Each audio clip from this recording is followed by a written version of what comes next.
అఖిల భువన దీపం భక్తచిత్తాభ్యసూర్యం సురగుణమునిసేవ్యం తత్వమస్సాదిలక్ష్యం హరిహరసుతమీశం తారక బ్రహ్మరూపం శబరిగిరినివాసం భావయే భూతనాదం. స్వామియే శరణమయ్యప్ప. ప్రియమైన ఆత్మబంధువులారా, ఆశితం వారి సౌజన్యంతో మనం ఈ భక్తి అనేటువంటి కార్యక్రమాన్ని ప్రారంభించుకొని అందులో నచికేతోపాఖ్యానాన్ని మనం తెలుసుకోవటం జరుగుతోంది.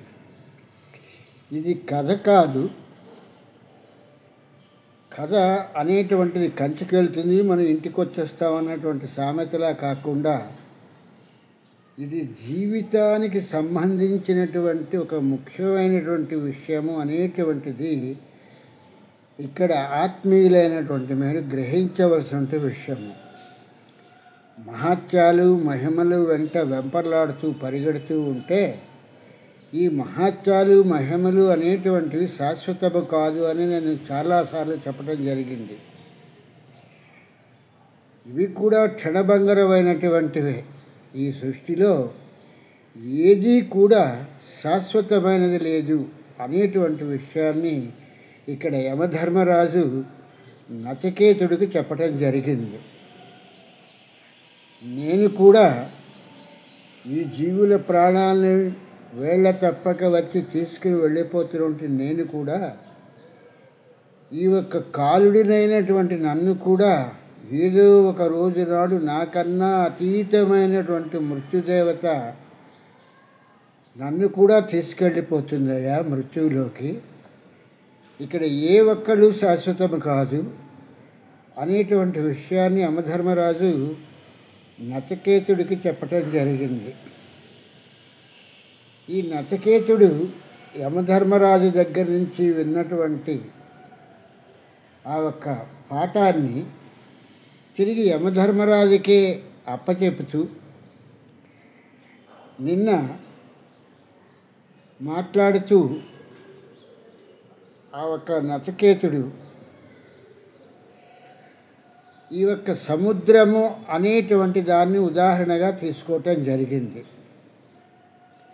అంటే సముద్రం అంటే తెలియనటువంటి వారు సముద్రాన్ని వాళ్ళ ఊళ్ళో ఉన్న చెరువుతోనో తటాకంతోనో నదితోనో సరస్సుతోనో పదింతలు నూరింతలు వెయ్యింతలుగా చేసి మాట్లాడతారు.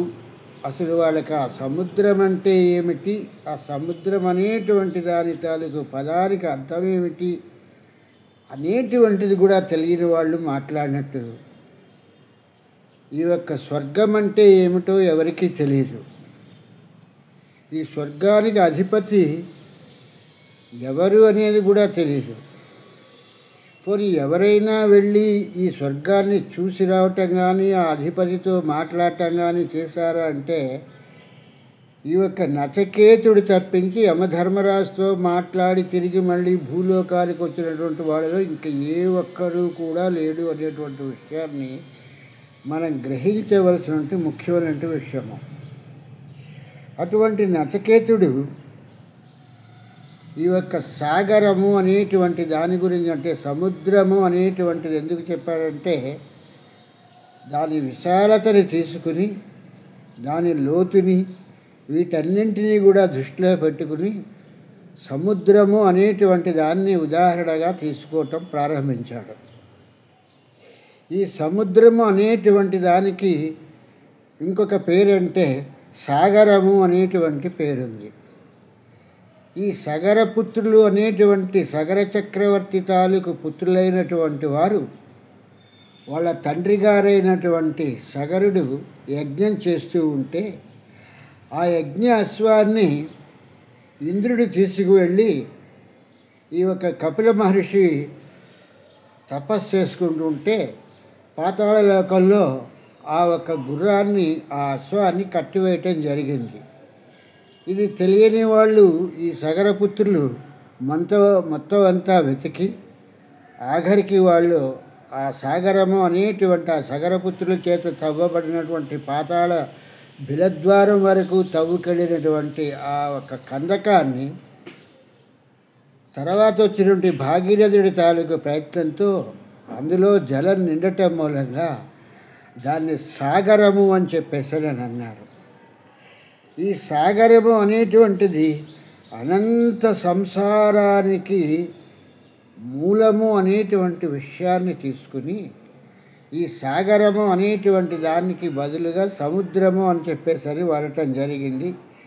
నిన్న ఈ యొక్క నచికేతుడు దేహము ప్రపంచమంతా ఒక సాగరం లాంటిది. ఇది ఎట్టి పరిస్థితిలో కూడా సాగరము ఎండిపోవటం అంటూ ఉండదు. కాసారాలు ఎండిపోవచ్చు, తటాకాలు ఎండిపోవచ్చు, లేకపోతే చెరువులు ఎండిపోవచ్చు. ఇలాంటివన్నీ కూడా ఎండిపోవచ్చేమో కానీ ఎట్టి పరిస్థితిలో కూడా సాగరము అనేటువంటిది ఈ యొక్క సగరపుత్రుల చేత తవ్వబడినటువంటి ఈ సాగరము ఎప్పుడూ ఎండిపోవటము అనేటువంటిది జరగదు. అలాగే నదుల తాలూకు నీళ్ళన్నీ అందులోకి వచ్చి కలిసినంత మాత్రం చేతన ఆ యొక్క సాగరము పొంగి పొర్లిపోయేటువంటి పరిస్థితి కూడా ఉండదు. ఏ రోజు చూసినా కూడా ఆ రోజు నాడు ఆ సాగరంలో ఉండేటువంటి నీళ్లు అదే లెవెల్లో ఉంటాయి తప్పితే నిండుగా వర్షాకాలం వచ్చేసింది కదా అని చెప్పేసి ఈ ఒక నదుల్లాగాను, చెరువుల్లాగాను, తటాకాలాగాను, కాసారాల్లాగాను అవి లోతుగా తయారవు. దానికి ఉన్నటువంటి పరిస్థితిలో ఎంత లోతు, ఎంత వెడల్పు, ఎంత పొడవు ఉన్నాయో అంత అది ఎప్పుడూ కూడా అలాగే ఉంటుంది తప్పితే మార్చుకోవటం అంటూ జరగదు. కాబట్టి ఈ యొక్క సంసారము అనేటువంటి దాన్ని సాగరంతో పోల్చటం జరిగింది. ఒకరోజు ధనం వచ్చింది కదా అని చెప్పని మిడిసిపాటి పడి, ఒకరోజు ధనం లేదు కదా అని చెప్పేసి కాళ్ళు ఆరజాపుకోవటం అనేటువంటిది ఈ యొక్క సంసార ప్రక్రియలో ఉండదు. ఇది ఎప్పుడు చూసినా నిండుగా ఉన్నటువంటి సాగరం మాదిరిగానే ఉంటుంది. ఇక్కడ సగరుడు అనేటువంటి చక్రవర్తి చేసినటువంటి యజ్ఞం ఏదైతే ఉన్నదో అటువంటి యజ్ఞాన్నే ఈ యొక్క నచికేతుడి తాలూకు తండ్రి అయినటువంటి ఈ వాజవ్రసుడు కూడా చేసినటువంటి యజ్ఞము. ఈ యజ్ఞము అనేటువంటిది 10 మందికి ఆడంబరముగాను, ఇది నలుగురు చూసి ఈ చేసేటువంటి పనిని 4 విధాలుగా చెప్పుకునేటువంటి పరిస్థితిని ఈ యజ్ఞం చేసేటువంటి యజ్ఞకర్తే కల్పిస్తున్నాడు. నభూతో నభవిష్యతి, ఇటువంటి యజ్ఞాన్ని ఎవరూ చెయ్యలేదు అని చెప్పటానికి ధన వ్యయాన్ని చేసి, వస్తు వ్యయాన్ని చేసి, అగ్ని అనేటువంటి దానికి ప్రాధాన్యతనిచ్చి, ఆ అగ్నిలో ఈ యొక్క ధ్వనితోనూ శబ్దంతోనూ ఈ యొక్క ఆహుతులను ఇస్తూ ఇది అట్టహాసంగా జరిగేటువంటి ఈ యజ్ఞాన్ని యమధర్మరాజా నీవు చాలా చక్కగా నాకు చెప్పావయ్యా. హృద్గృహలో ఉన్నటువంటి ఈ ఒక అగ్ని ద్వారా ఆహుతులను బుద్ధి అనేటువంటిది తీసుకున్నప్పుడు, ఆ ఒక్క హృద్గృహలోకి వేస్తున్నప్పుడు అది నచికేత విద్య అవుతుంది అని చెప్పేసి నీవు చెప్పటం జరిగింది. ఈ యజ్ఞము అనేటువంటిది ఏంటంటే యహ అనేటువంటిది ఏది, దేని కొరకు, ఎవరి కొరకు, దేని గురించి అనేటువంటి పదాలన్నింటినీ కూడా చెప్తుందయ్యా. ఎవరి గురించి చేస్తున్నావు, దేని గురించి చేస్తున్నావు అనేటువంటి పదాన్ని చెప్పటానికి యహ అనేటువంటిది ఈ పదం ఉపయోగించబడుతుంది. జ్ఞ అనేటువంటిది ఇది అసలు ఎందుకు చేస్తున్నామో తెలుసుకోవలసినటువంటి విషయాన్ని గురించి మాత్రమే చెప్పబడుతుంది.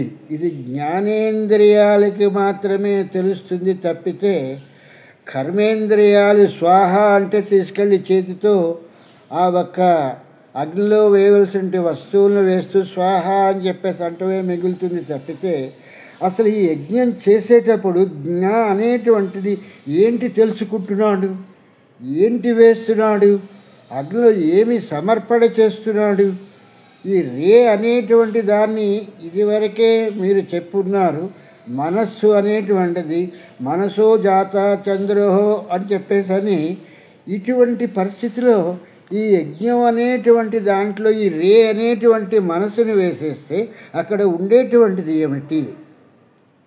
ఇటువంటివన్నింటినీ కూడా ఆలోచించి చెయ్యవలసినటువంటి యజ్ఞాన్ని ఈ సగరుడు కానీ మా తండ్రి గారైనటువంటి వాజవ్రసుడు కానీ దీని గురించినటువంటి పూర్తి అవగాహన లేకుండా ఒక నలుగురిలో తాము యజ్ఞం చేస్తున్నాము అనేటువంటి ఒక గొప్పదనాన్ని చూపించుకోవాలనుకుని చెప్పేసని ఈ యజ్ఞాన్ని చేయటంతో ఆ సగరుడు చేస్తున్నటువంటి యజ్ఞానికి ఆ యజ్ఞస్వాన్ని తీసుకుని వెళ్ళిపోయాడు ఇంద్రుడు.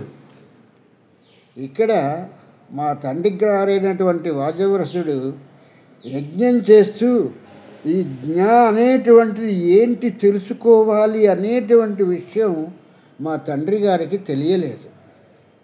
మా తండ్రి గారికి ఎంతసేపు కూడా ఆడంబరంగాను అట్టహాసంగాను నేను చేస్తున్న యజ్ఞం అందరూ కూడా తెలుసుకోవాలి, నా గురించి పొగడాలి, కీర్తించాలి అనేటువంటి పరిస్థితులు అనుకుని ఈయన యొక్క యజ్ఞాన్ని చేస్తున్నారు తప్పితే ఈ యజ్ఞేశ్వరుడు ఎవరు, ఈ యజ్ఞానికి అధిపతి ఎవరు?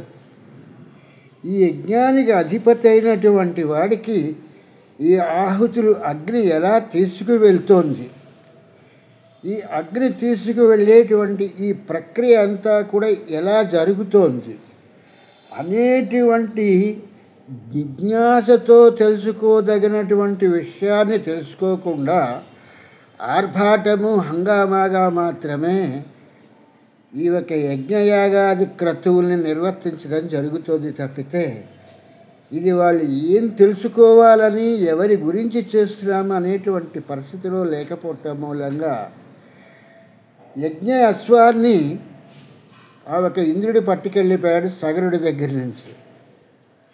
మా తండ్రి గారిని నేను ప్రశ్నించినప్పుడు నిన్ను మృత్యుదేవతకి ఇచ్చేశాను అని చెప్పేసని మా తండ్రి గారు నన్ను ఆ మృత్యుదేవతకి ఇచ్చేస్తే ఆ మృత్యుదేవత నీ దగ్గరికి తీసుకురావటం జరిగింది. కాలుడవైనటువంటి నీవు సమవర్తివై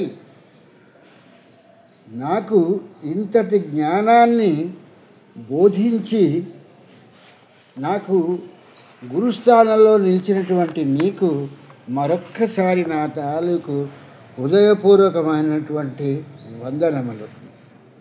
ఎందుకంటే వేదములు అనేటువంటివి ఆదిలో ఉన్నటువంటివి. ఈ వేదానికి అంగములు అనేటువంటివి ఏవైతే ఉన్నాయో ఈ యజ్ఞము మొదలైనటువంటివన్నీ కూడా ఈ ఉపనిషత్తులు ఇవన్నీ కూడా వేదాంగములుగా ప్రసిద్ధిగాంచినటువంటివి. ఇటువంటిది ఒక తెలిసి తెలవకుండా ప్రారంభించి దాన్ని నలుగురిలో ఏదో గొప్పగా చెప్పుకోవటం గురించి కాదు కదా, కావలసినటువంటి చేసే పని ఎందుకు చేస్తున్నాము, దాని మూలంగా మనం పొందేటువంటి ఫలితం ఏమిటి అనేటువంటి విషయాల్ని కూలంకషంగా తెలుసుకోవటానికి మీమాంస అని చెప్పేసని అని అంటారు. దీని మీద తర్కము అనేటువంటి చేసి ఎందుకు చేస్తున్నాము, ఎవరి గురించి చేస్తున్నాము, దీని తాలూకు ఫలితం ఏమిటి, ఈ ఫలితాన్ని ఎవరు అనుభవిస్తారు అనేటువంటి విషయాన్ని వేదాంగాల నుంచి మీమాంస ద్వారా తెలుసుకోవటం జరుగుతుంది. ఈ తెలుసుకునేటప్పుడు న్యాయబద్ధతతో అంటే ఈ ఒక్క పని చెయ్యటం మూలంగా ఇది న్యాయమేనా అనేటువంటి విషయాన్ని నిర్ణయించేటువంటి యజ్ఞపురుషుడి ద్వారా న్యాయము అనేటువంటి దాన్ని తెలుసుకుని ఇటువంటి విషయాలన్నింటినీ కూడా ఈ వేదాల్లో నుంచి తెలుసుకోవటం జరుగుతుంది. ఇటువంటి పరిస్థితిలో ఒక ఉదాహరణగా అంటే లోక ఉదాహరణగా చెప్పాల్సి వస్తే, తెలివైన విద్యార్థి టెక్స్ట్ బుక్ చదివి తను వెళ్ళవలసినటువంటి పరీక్షలన్నింటికీ వెళ్తాడు. ఒక తెలివి తక్కువ విద్యార్థి పరీక్షకి వెళ్ళాలి, టెక్స్ట్ బుక్ చదవటానికి అతను ఓపిక లేదు. అతను ఏం చేస్తాడంటే గైడులు లేకపోతే టెస్ట్ పేపర్లు అనేటువంటి వాటి మీద ఆధారపడినట్టుగా ఈ లోకాచారాలని ఆచరించలేనటువంటి ఈ యొక్క మూర్ఖపు ప్రజలు పురాణ ఇతిహాసాలని వాళ్ళు న్యాయధర్మంగా, ఇది ధర్మంగా తీసుకునేటువంటిది, న్యాయం కాదు. ధర్మంగా అన్నటువంటిది, ధర్మం అనేటువంటిది ఎప్పుడూ కూడా మారుతూ ఉంటుంది, న్యాయం ఎప్పుడూ కూడా మారదు. కనుక పురాణ ఇతిహాసాలని తీసుకుని ఈ యొక్క ధర్మాన్ని వాళ్ళకు అనుకూలంగా మార్చుకుంటూ నడుస్తూ ఉంటారు. ఈ ధర్మశాస్త్రానికి వచ్చేటప్పటికీ వర్ణ ధర్మాశ్రమములు, ఆశ్రమ ధర్మములు, వర్ణాశ్రమ ధర్మములు అనేటువంటివి ఇందులో చాలా రావటం జరిగింది.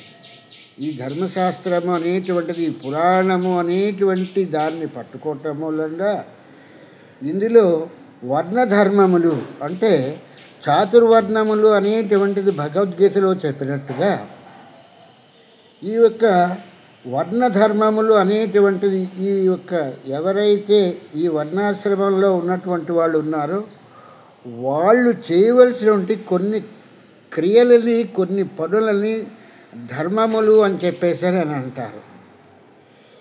అలాగే ఆశ్రమ ధర్మములు అనేటువంటివి, ఈ ఆశ్రమాలు 4 ఆశ్రమాలు ఉన్నాయి.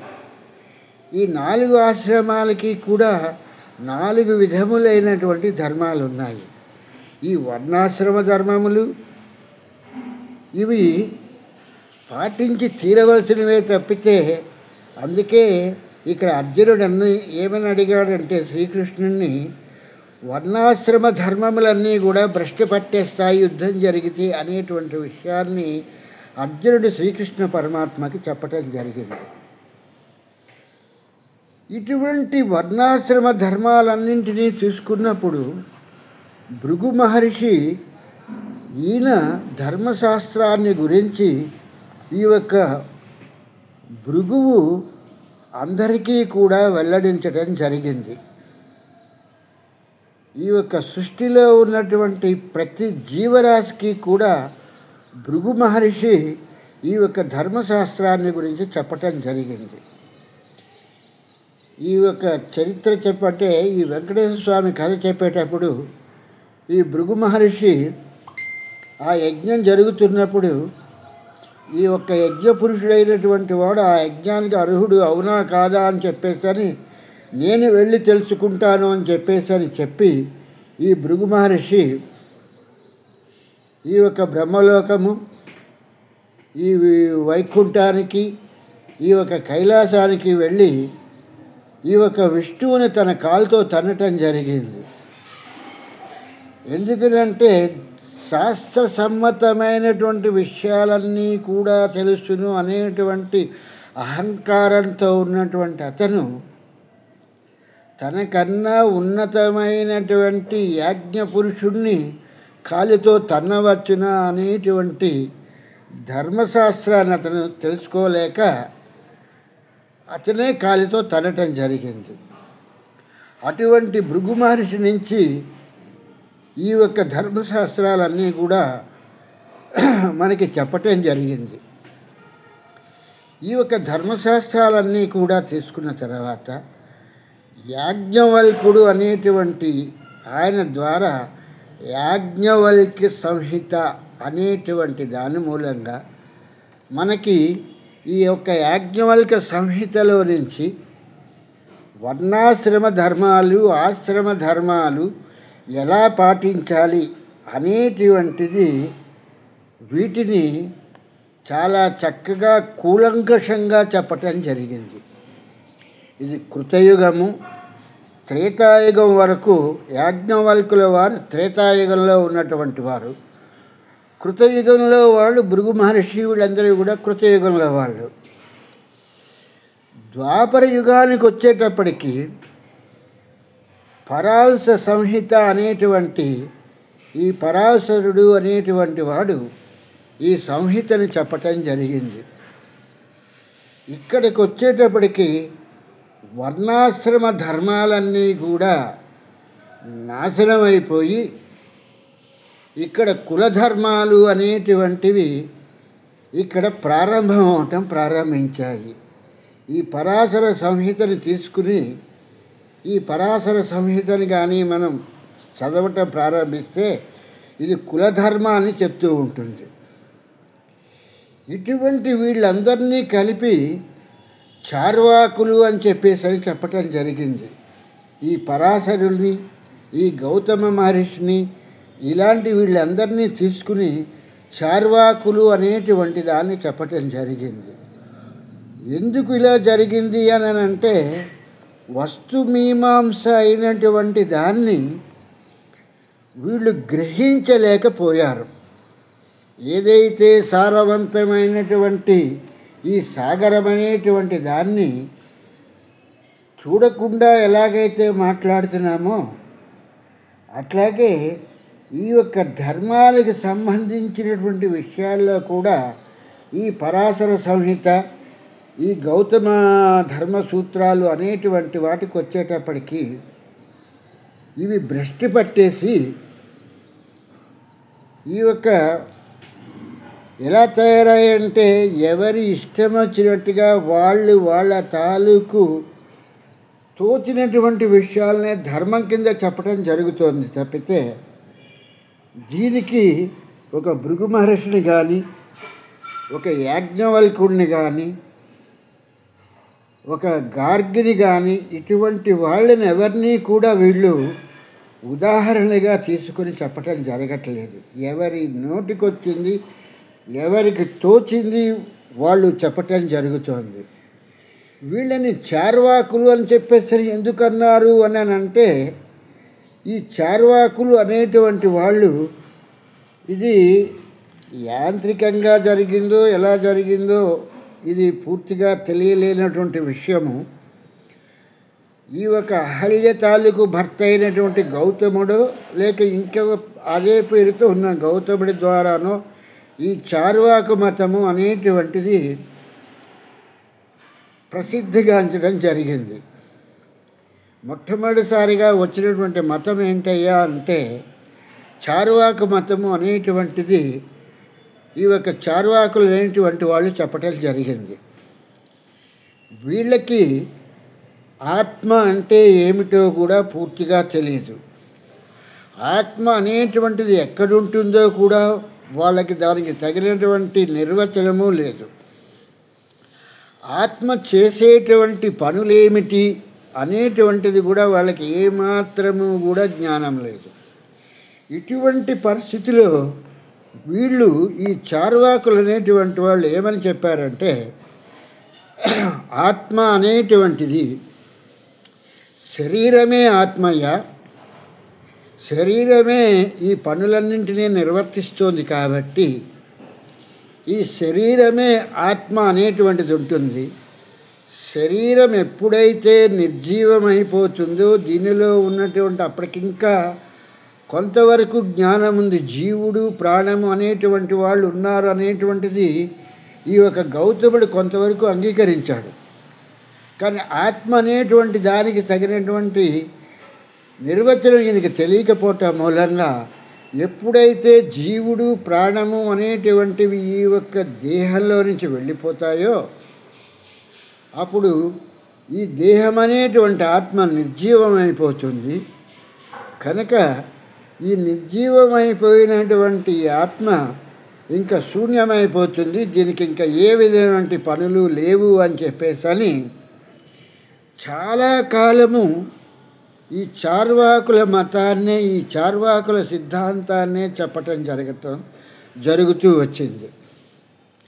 కొంతకాలానికి కపిలుడు అనేటువంటి మహాత్ముడు ఉద్భవించిన తర్వాత ఈ సిద్ధాంతం తప్పయ్యా, దేహము అనేటువంటిది ఇది జడమైనటువంటిది.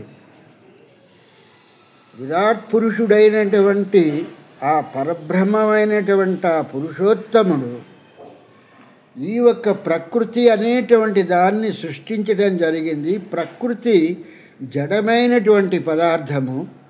ఈ జడమైనటువంటి పదార్థాన్ని ఈ ఒక్క పురుషుడు అనేటువంటి పురాణ పురుషుడు, పురుషోత్తముడు, విరాట్ పురుషుడు అయినటువంటి వాడు మాత్రమే ఈ ఒక్క ప్రకృతిలో ఉన్నప్పుడు మాత్రమే ఈ ఒక్క ప్రకృతిలో చలనం ఉంటుంది. ఎప్పుడైతే విరాట్ పురుషుడు ప్రకృతిలో నుంచి తప్పుకుంటాడో అప్పుడు ఈ ప్రకృతి జడమైపోతుందయ్యా. ప్రకృతిలో నుంచి వచ్చినటువంటి దేహం కూడా జడమైపోతుంది. ఇందులో ఉన్నటువంటి జీవుడు, ప్రాణము, ఆత్మ అనేటువంటి వెళ్ళిపోగానే దీనిలో ఏ విధమైనటువంటి కదలిక ఉండదు అనేటువంటి విషయాన్ని త్రేతాయుగంలో వాల్మీకి మహర్షి తీసుకుని దేహం అనేటువంటి ఒక చెట్టు మీదన 2 పక్షులు ఉన్నాయి. ఆ 2 పక్షుల్లో ఒక పక్షి విరాట్ పురుషుడు, ఒక పక్షి ఈ ఒక్క ప్రకృతి. ఈ నిషాదుడు అనేటువంటి ఈ బోయవాడు ఆ పక్షుల్లో ఒక పక్షిని కొట్టేటప్పటికల్లా ఆ పక్షి కింద పడిపోయింది. ఆ పడిపోయిన పక్షి ఏంటయ్యా అంటే ఆడపక్షి. ఈ నిషాదుడు అనేటువంటి వాడికి మగ పక్షిని అంటే విరాట్ పురుషుడిని కొట్టగలిగేటువంటి స్థితి లేదయ్యా. ఇటువంటిదన్నింటినీ కూడా నువ్వు చాలా జాగ్రత్తగా ఆలోచించవలసినటువంటి విషయము. ఆ నిషాదుడు అనేటువంటి వాడు, నిషాదుడు అనేటువంటిది విరాట్ పురుషుడికి కూడా ఉన్నటువంటి ఒక పేరు. నిషాదుడు అనేటువంటిది బోయవాడు అనేటువంటి పేరు చెప్తున్నామే, ఒక పక్షులు కొట్టుకునేటువంటి వాడు అనేటువంటి పేరు చెప్తున్నటువంటిది. ఆ నిషాదుడు అనేటువంటి పేరు కూడా ఆ ఒక్క విరాట్ పురుషుడి తాలూకు పేరు. సృష్టి మొదట్లో ఉన్నటువంటి వాడు విరాట్ పురుషుడు ఒక్కడే. ఆ విరాట్ పురుషుడు తనకి తోడుగా ప్రకృతి అనేటువంటి దాన్ని సృజించడం జరిగింది. ఈ యొక్క ప్రకృతిని సృష్టించిన తర్వాత పరాప్రకృతి, అపరాప్రకృతి అనేటువంటి విభాగాల కింద చేసి ఇందులో సృష్టి క్రమాన్ని బ్రహ్మ, విష్ణు, మహేశ్వరులు అనేటువంటి వీళ్ళు వ్యక్తులు కాదు, వీళ్ళు దేవతలు కాదు, వీళ్ళు లేకపోతే మహిమాన్వితులైనటువంటి వాళ్ళు కాదు. ఇది విరాట్ పురుషుడు ఏర్పాటు చేసినటువంటి ఒక వ్యవస్థకి సంబంధించినటువంటి విషయము. ఈ విషయాన్ని యమధర్మరాజా నీవు నాకు అర్థమయ్యేటువంటి రీతిలో తల్లి అనేటువంటి దాన్ని బ్రహ్మ పదార్థంగాను, తండ్రి అనేటువంటి వాడిని విష్ణు పదార్థంగాను, గురువు అనేటువంటి వాడిని శివుడిగాను తీసుకుని చాలా మహత్తరంగా యమధర్మరాజా నీవు చెప్పటం జరిగింది. సృష్టి క్రమమంతా కూడా ప్రకృతిలోనే జరుగుతుంది. ప్రకృతి అనేటువంటిది స్త్రీతత్వంలోనే ఉంటుంది. కనుక ఈ స్త్రీతత్వం కలిగినటువంటి ఈ మాతృమూర్తిలో ఎక్కడి నుంచి వస్తుంది ఈ ఒక్క సృష్టి క్రమము అంటే బిందు స్థానంలో నుంచి వస్తుంది. ఈ బిందు స్థానము అనేటువంటిది అంటే ఈ బిందు స్థానాన్ని చాలామంది 0 అని కూడా అని అంటారు. ఈ బిందు స్థానాన్ని ఖండితంగా 2 భాగాలు చేస్తే ఒక భాగమేమో విరాట్ పురుషుడు అవుతాడు, ఒక భాగమేమో ప్రకృతి అవుతుంది. ఇదే ఒక స్త్రీలోకి వచ్చినప్పుడు ఈ అండము పిండముగా మారటానికి కావలసినటువంటి ఈ ఒక క్రియ అంతా కూడా ఈ తల్లి గర్భంలోనే జరుగుతోంది. ఇదే బ్రహ్మస్థానము అనేటువంటి విషయాన్ని యమధర్మరాజా నీవు ఎంత చక్కగా చెప్పావయ్యా. నువ్వు చెప్పినటువంటి పాట వినేటప్పటికీ నాకున్నటువంటి అవిద్యంతా తొలగిపోయి నాకు జ్ఞానము ఇప్పుడిప్పుడే కలుగుతోంది. నీవు చెప్పినట్లుగా ఈ బ్రహ్మ విష్ణు మహేశ్వరులని కాదని ఇంకా స్వర్గము లేదు అనేటువంటి విషయము ఇక్కడ రూఢిగా నీవు చెప్పినటువంటి విషయాన్ని నేను తెలుసుకోవటం అవుతోంది అనేటువంటి విషయాన్ని ఈ నచికేతుడు ఈ యొక్క పాటల్లో యమధర్మరాజుకి తిరిగి అతను చెప్పినటువంటి విషయాల్ని పునరుత్పత్తిలో మళ్ళీ వాటిని చెప్పటం జరుగుతోంది. ఇక్కడ ఈ యొక్క నచికేతుడు చెప్తున్నటువంటి పాఠాలు వింటున్నటువంటి యమధర్మరాజు చాలా సంతసిస్తూ తన దగ్గర ఈ యొక్క పాఠం నేర్చుకున్నటువంటి విద్యార్థి ఎంత గొప్పగా ఉన్నాడు అని చెప్పేశారు ఆనందిస్తూ. ఆ ఒక్క వెంకటనాథుడు అనుగ్రహంతో ఈ నచికేతుడు మళ్ళీ మనకి రేపు ఏం పాఠం చెప్తాడు అనేటువంటిది విందాము అని చెప్పేటువంటి ఆత్రతతో మనం ఎదురు చూద్దాము. స్వామి శరణం, స్వామి శరణం, స్వామియే శరణమయ్యప్ప.